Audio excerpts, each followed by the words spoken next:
Hello, everyone, and thank you for joining the conversation once again with Change Itself. If you're a returning member to our channel, thank you very much for your support. And if you're new to the channel, or if you're looking for more episodes, please join us at changeitself.com, or you can find us on LinkedIn by searching Change Itself. And we look forward to seeing your comments, your likes, and go ahead and subscribe as we send out new content. And we're looking forward to continuing to deliver great content for you guys. And we've got a great episode today.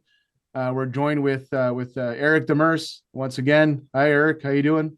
Good, yourself? Very good. Looking forward to the conversation we're going to have today with Mario Grossi from Technica Mining about digital transformation and what it actually means for the culture of the workforce. And I think it's a good time to actually introduce Mario in. Thanks for joining in, Mar. Thanks, Gus. Hey, Eric. How are you guys? Good, you? Great. Thank you for having me. Very good. So we've had quite a few conversations in the past little while, Mario, about digital transformation and what it actually means to the workplace and what it actually means to the front line and overall for the organization. And something you had brought up was that the digital transformation for you has seemingly been more of a cultural transformation, or that's where we should start thinking about it. Maybe you want to elaborate on that for the audience as far as what the experience has been at Technica. Yeah, no, what we found on our journey from a digital transformation perspective was it was very much a marriage between the right technology and the right corporate culture. We could have, for example, had the best technology in the world, and without the right leadership and culture, it would have not adopted well and not been successful. On the other hand, we could have had the greatest leadership in the world, and if we didn't have the technology to support it and back us up, we wouldn't have been successful either. So we've been really lucky to partner up with Sofvie, and the changes that we've seen are transformational. It's been a world of beautiful unintended benefits that we didn't see going into this, and we can talk more about that. Eric, is there anything that you wanted to ask Mario as we dive into the transformation that's been seen at Technica?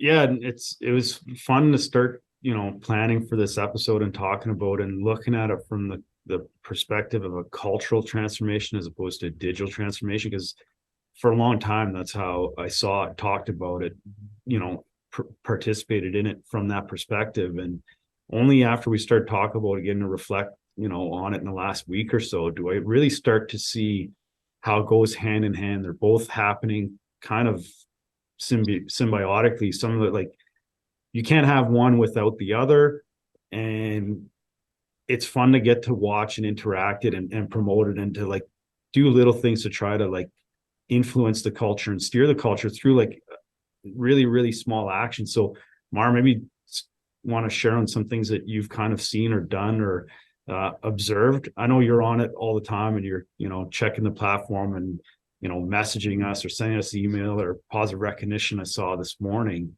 And that's not because of the technology. That's because who you are as a person and the culture you're trying to build and instill in the company. But is that something you would have maybe foreseen?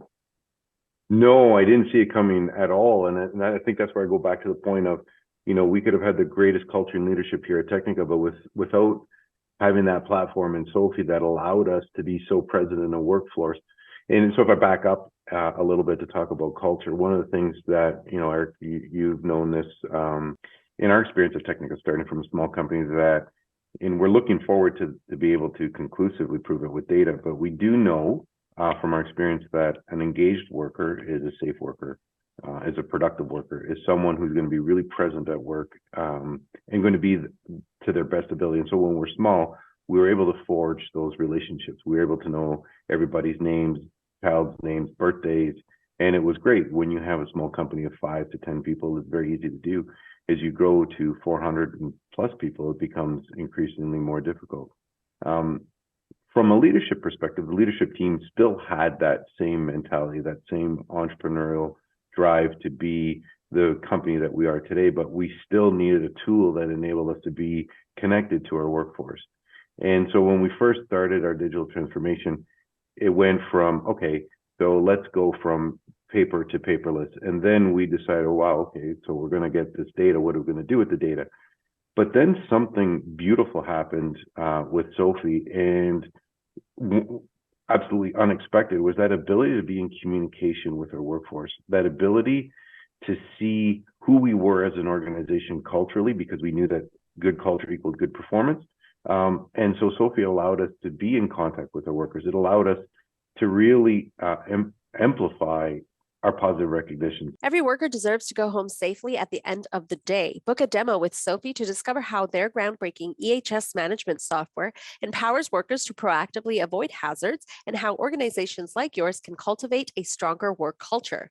Visit them at sofvie.com to learn more. Technica Mining is a premier underground mining and construction contractor. They stand for delivering quality project work on time and on budget through innovative thinking. Their excellent safety record, experienced workforce, and large equipment fleet will guarantee the timely completion of all your project needs. Trusted by the world's leading mining companies, Technica Mining has over 20 years of experience in mine construction, development, and production. Contact Technica Mining to take your next mining project to the next level. Visit them at technicamining.com.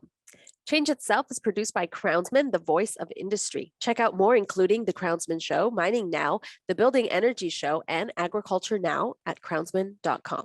So we're an organization that we hold each other accountable. And not only do we hold each other accountable, we really acknowledge when people do good and outstanding work.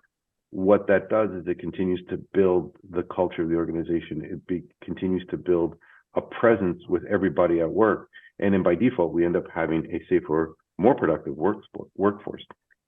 We did not see that coming in our digital transformation. So the really unintended benefit of implementing Sofvie in our digital transformation was that corollary between culture and safe performance.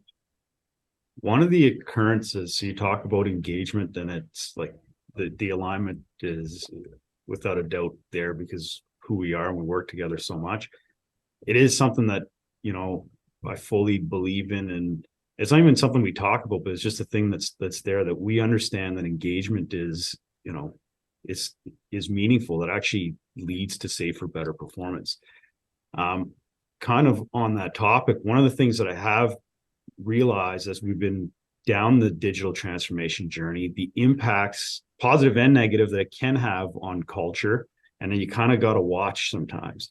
So one of the things that I've had the ability to reflect on is sometimes the vision that I might have had as a leader that's trying to roll this out to a group is like way over here, and people might not necessarily see it or don't see it as realistic. And I actually have the opposite of engagement, where I'm disengaging people because I'm trying to, like, I see something that's so worth going after, but others don't quite see it or don't see it as realistic. So then having that kind of revelation and coming back, and then having a team around us that is so focused on engaging workers, and sometimes reeling me in or sometimes bringing people along, we're able to like keep going down this journey. And it's actually moved our, you know, corporate safety culture forward, right? I'd say it's, you know, it's trending in the right direction. I've been looking at the kind of that Hudson's ladder model, which I don't know if you guys are familiar with, but there's kind of 3 different rungs, and you can't go from one to the other without like, you can't skip one. And so if you got people that are in a lower rung from, like, call it a reactive safety culture, and you want to go to proactive or resilient, like, you can't just get to resilient. You're going to work your way up through the reactive to the compliant. And so it's just fun to watch and to see the progression from like the reactive, if we look back like 8-10 years ago, to like where we are today, like the compliant, you know, even proactive stage is so much fun to watch and to see it. And it's not just in the safety, it's the culture in general, whether it's risk management, whether it's quality, like all those different systems and ways we are just elevate. It's so cool to watch. Yeah, no, I absolutely agree. And to your point, Eric, we do get caught in that trap when we're on this journey of change. One of the traps is that we're so focused, and we can really see that end goal of data-driven preventative safety, you know, to get into the predictive and preventative side of safety. And we really get fixed on that. And thankfully, we've got that culture that allows us to identify when people are a rung below us. And it's okay. It's 100% expected. And it's who we are as an organization that will go back and pick up our fellow coworker and bring them up to speed and show them the vision and what the purpose is, to show them, you know, change is difficult. It's not easy, but when it's done properly, it's exponentially rewarding. Again, on unintended benefits, one of the things that I get asked a lot of, you know, how do you monitor productivity? And I just smile and I laugh. I can't. What I can show you year over year is our safety results, and I can show you our bottom line.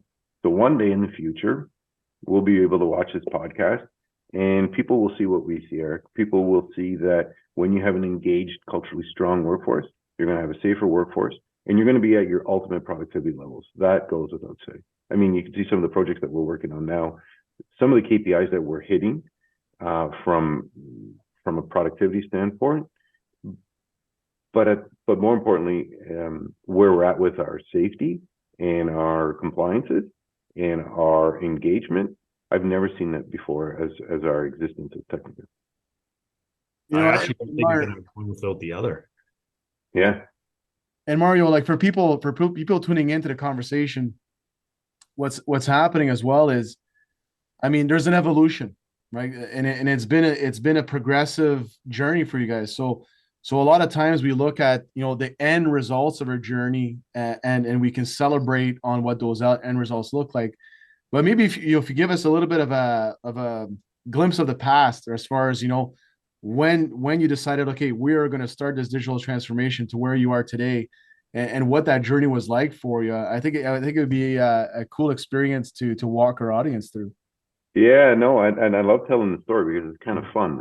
It goes back to about 2008, and we had a young worker that was at one of our work sites, and one of the ministry inspectors went underground and did his typical inspection and asked the worker what his lineup was and if he was trained to do the work.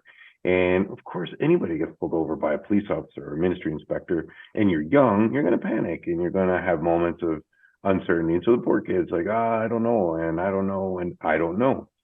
And so this is back in '08, so you got to bear with the language and the lingo. So the inspector comes up, calls the office, and really dug into me hard. He was not kind and said, this is unacceptable. And I just said, just hold on. We got you covered. We've got his training transcripts. Hold on, I'm going to fax them to our trailer. And we had his lineup, which was in a filing cabinet. And this is now in around, I think I switched from flip phone to Apple. I missed the whole BlackBerry phase. And I just thought, man, wouldn't it be nice for the worker to pull it up on his phone? You know, now everybody does this to zoom in. I mean, it's a whole cultural piece. And why can't we combine what we're doing with in society into our workplace? And, you know, I look back at 2008, and I think our average age was 54 years old. Not everybody even had a cell phone, let alone a smartphone. Adoption was going to be a mountain that nobody wanted to tackle. And I just thought, okay, we need to get better. And then we fast forward to about 2000, I think it was 15-ish, 14, 15. We're working on one of our clients' properties. And there was another contractor, a drilling contractor, that was having some safety struggles. And they allowed us to jump on board and really geek out and say, hey, technology is no longer a limiting factor. You want to bring tablets underground? By all means, bring tablets. This is the company, the third-party company that we're using to integrate some of the forms and form building software that we're using. Okay, great. And then we just started slow, Eric. We started with one supervisor, one crew, and then it was more of a demand pull. So then other supervisors were like, hey, when do I get on board? And when do I get on board? And then I think it was about 2018 where we said, okay, well, digital from a safety perspective is no doubt where we want to go. Because if you think about it, and I love to do this anecdotally, and I'm going to look around my desk for a piece of paper, but in a world-class safety system, at that time, an operator would fill out a pre-operational checklist on a $1.5 million piece of equipment. And in a world-class safety system, that piece of paper is put on the piece of equipment for the shift. And in a world-class safety system, that gets harvested and brought up to the surface. And in a world-class safety system, if there was a safety concern or if there was a maintenance concern, it went over the mobile department. Now, imagine it's wet, it's underground, this piece of paper disintegrates.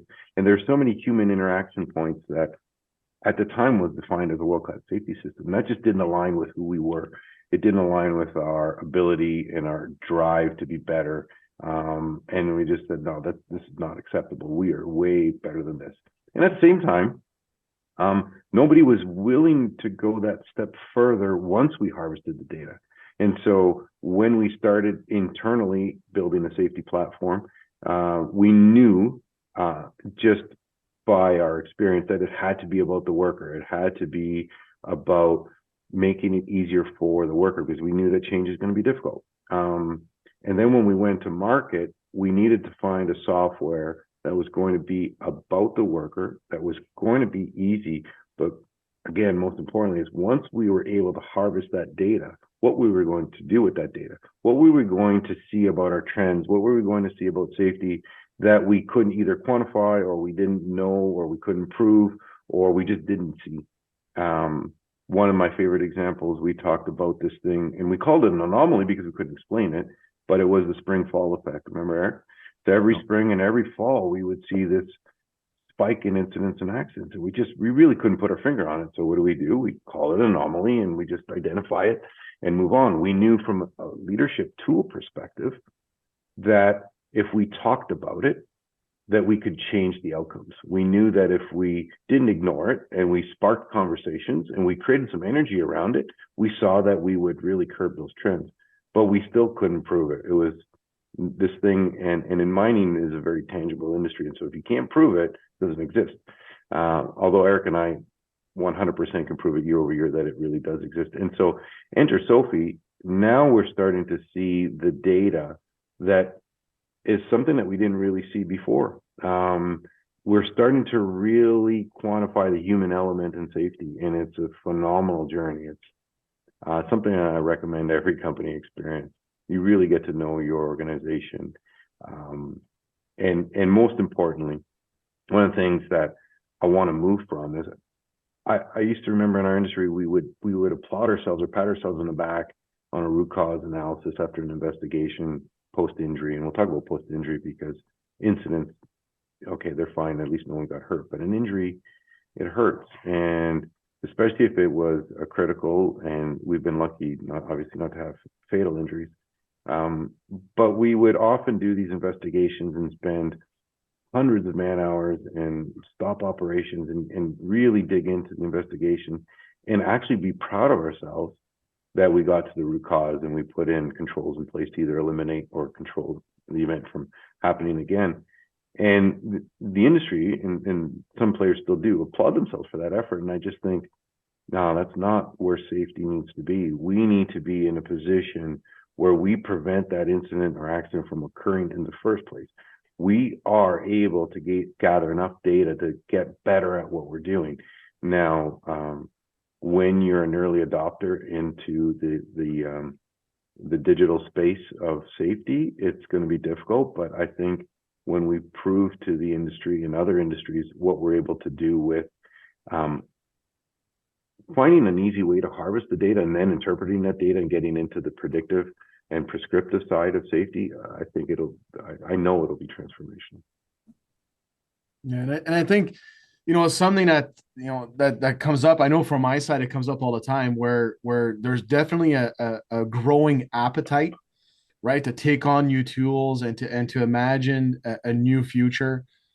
But, there's a little bit of resistance as to how much to invest into it, right? So not only investing in the actual tools that you want to bring in, but the internal investment, right? Like the internal cost of change, right? And I think you could probably speak to that a little bit as well through your journey where, it starts out as a second or third or fourth hat that somebody that's already kind of loaded with being in the workforce is trying to kind of test the grounds as to if this tool is going to be successful versus, and then fast forward to, hey, you know what, we've got something that we can stand on.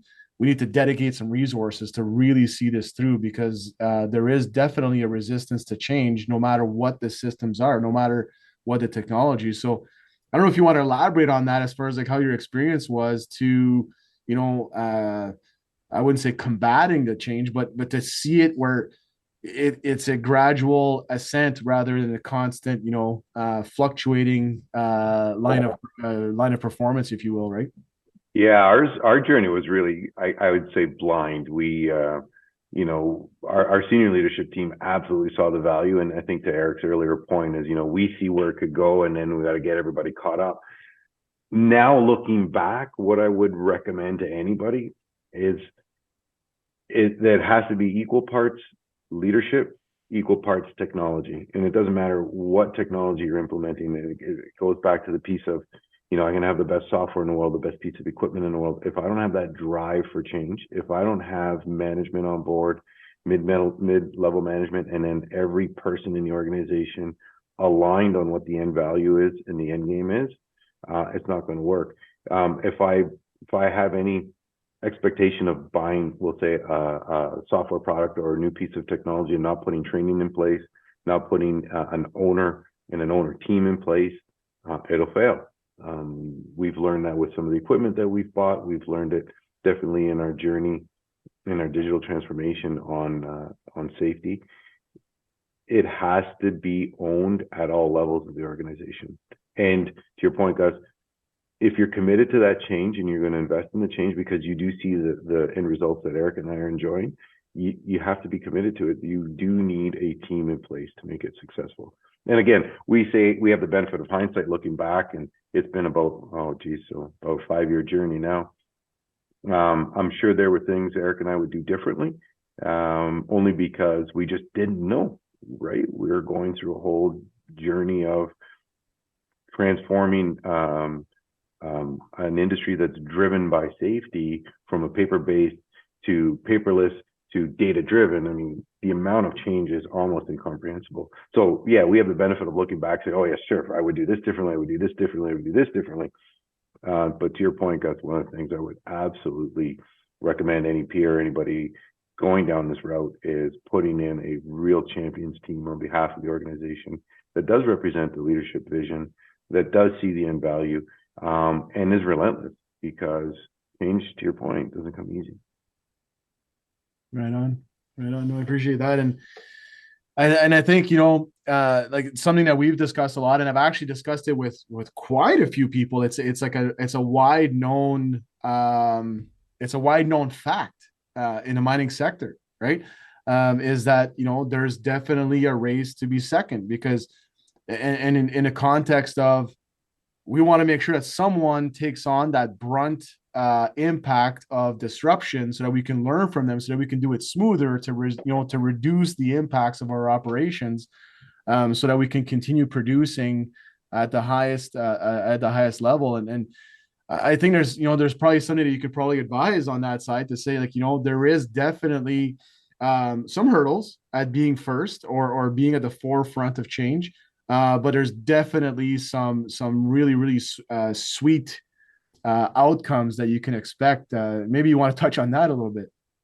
Yeah, that's exactly right. I mean, we are definitely in an industry that's 100% first in line to be second. And to your point, it's because nobody ever wants to mess with your production. And it's a production-driven industry. It's tons. Second to tons is going to be grade. And although we don't actually own a mine, we support our clients that do run the mine. So we inherit that same culture. If you want to be transformative and you really want to be the leader in your space, you're going to have to take those calculated risks. And I say calculated because we're not cowboys. We don't just buy anything off the shelf and say, hope it works. No, it's very calculated. It's done by a team of seasoned and experienced management that we have on staff, as do our competitors, as do our clients. There's some very intelligent and capable people I get inspired by every day that I work with, that, unfortunately aren't on our team, but we do have the benefit of working with them. I mean, the capacity 100% is there. Maybe a little bit of entrepreneurial spirit, and you've got definite recipe for success. The good news is, from a health and safety perspective, is I like to think that Eric and our team here at Technica are trailblazers, and the path is cut, so there's no need to have that first in line to be second fear when it comes from that transformation from paper-based or even just a standard paperless based to proper data-driven safety. We've proven that it works. I think one of the things, if I can, some of the things that I personally didn't expect and encountered, especially in the realm of like digital transformation and data and going paperless, was this desire to want to continue to do the same things that were done on paper with technology. And when we had a light bulb go off that said, actually, that might be thinking backwards, like what does this enable us to do that we weren't able to do before? Or what were some of the, pain points of doing things the old way in paper, and how can we make it better, quicker, provide better feedback, help with engagement? That was when that light bulb went off. And I was through, you mentioned about like blindly going through it. As we were putting some of these things together, I had the privilege of working with Kyle Steedman on this, and that's what we were kind of like building these things day to day and having like these like crazy revelations, and then we try to go run out and implement it. And that's really what it was this ability now to not see ourselves stopped by the things that were stopping us before, not limited by those old paper processes, the old processes we had. We just got to like blow them up and reconstruct them and make them better, more efficient. That was the really cool benefit. Yeah, I absolutely agree with that.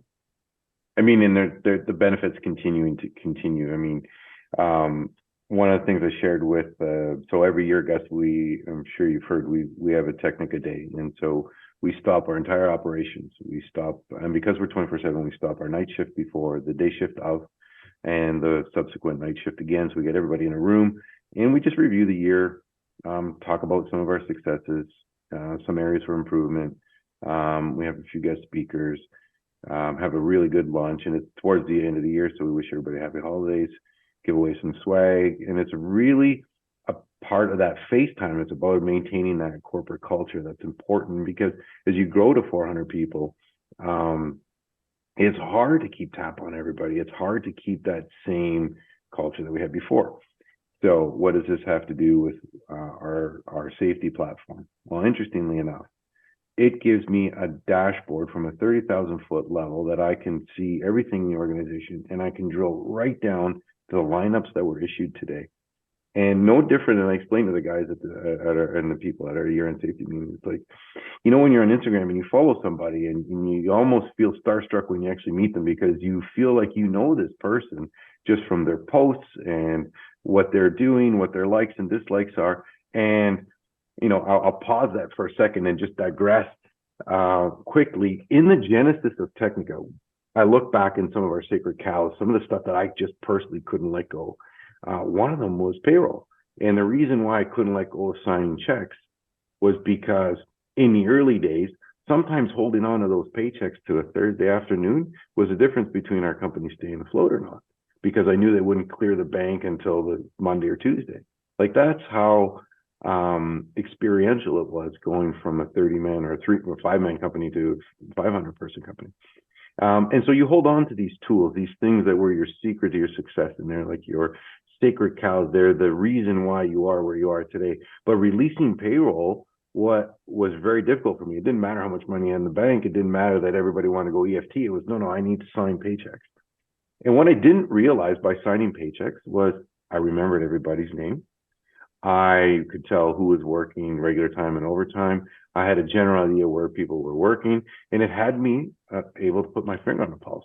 And of course, to keep up with the times, we go to ETFs, and there goes my connection to the names within the organization. Now I don't even see payroll. Enter Sofvie. I feel like I know everybody. I can see who's participating. I know who's on what site. I know who's doing what level of work. I know who's been trained on what. I can tell who's really engaged on their pre-tasks or frontline risk assessments. I can tell who's really engaged on their pre-operational checks. I can tell who's really engaged, and more importantly, I can tell who's not engaged. And so what I can do from my desktop, from this screen right here, is I can send out an action item to a project manager, copy the superintendent, copy the supervisor, and the worker. And so from anywhere in the world, in particular, I spend a lot of time at this desk, I can send out coaching. It's the same culture that I had when I was a 5-man company.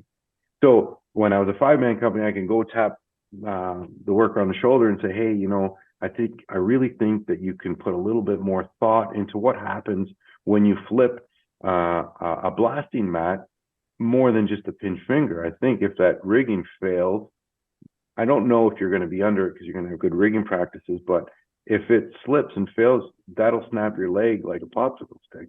So I think that would be the worst that can happen. So then what controls can you put in place? Those are the coaching things that were the culture and the building blocks of our organization. I never thought in a million years I'd be able to do that from my computer now and really get that intimacy back that I had when we were a small company, now at 400 plus employees, through a health and safety platform. That's the part when I talk about unintended benefits, it's really mind-blowing. Like when you talk about back to the conversation around engagement, like there's nothing more engaging to someone when the owner of the company or your leader reaches out, good or bad, and has got feedback on, what you're doing. Like no better way to show care that, hey, he actually read this, and yeah, I might not just slip my finger, I might break my, like he actually cares. The level of engagement. So if you had someone that was disengaged, that simple conversation, just like it's a huge spark of engagement for that person, that team, and everybody around them. So I think when we talk about bringing people along and keeping people up, and we're a team, like those are things that it definitely does enable, and that's the impact on engagement and the culture. Yeah, absolutely. And so again, I guess I think a lot of people are asking, I just speaking from my experience, say, well, can we incorporate productivity into your health and safety program? And I love to argue, like, you don't need to.